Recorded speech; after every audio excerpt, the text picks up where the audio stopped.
anak-anak murid. Kita akan belajar berkenaan dengan contoh pepatah yang ada dalam buku teks kamu ya. Baiklah, sebelum itu, apa itu pepatah? Pepatah ialah kata-kata hikmah yang memberi pengajaran dan panduan hidup berdasarkan pengalaman orang dahulu. Jadi contoh yang pertama, bersatu kita teguh, bercerai kita roboh.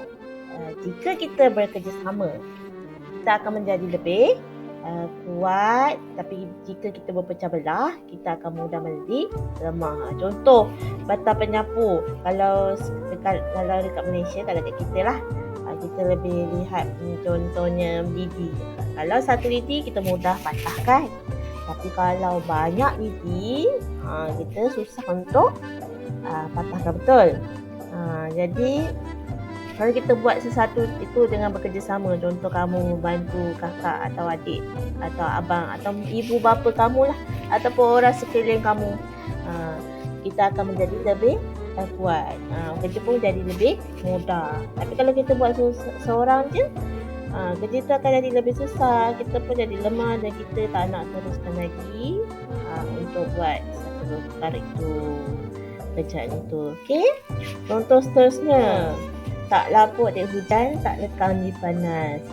Apa maksudnya? Sesuatu yang tetap kekal dan tidak berubah walaupun zaman berubah.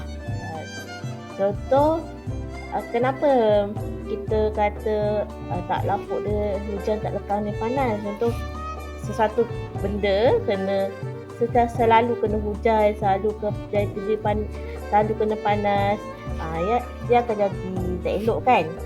Tapi di sebaliknya, contoh nasi lemak, walaupun perjalanan zaman banyak makanan yang datang hasil daripada budaya yang lain, contoh makanan Korea kan, makanan Jepun, sushi, tapi kita sebagai orang Melayu tetap nak cari nasi lemak kan, tetap suka nasi lemak. Jadi nasi lemak ni tak lapuk di hujan, tak lekang di panas.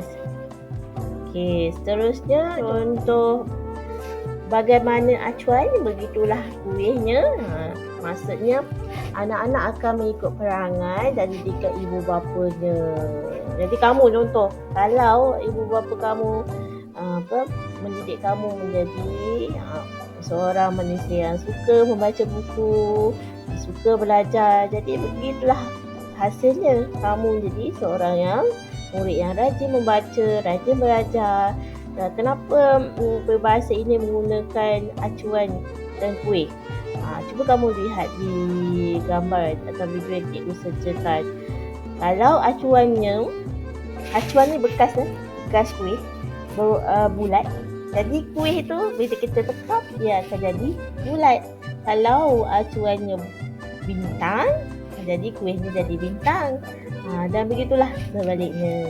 Baiklah, itu saja contoh yang cikgu terangkan. Kamu juga boleh lihat contoh-contoh di bawah, dan cikgu ada sertakan juga contoh ayat yang boleh kamu gunakan.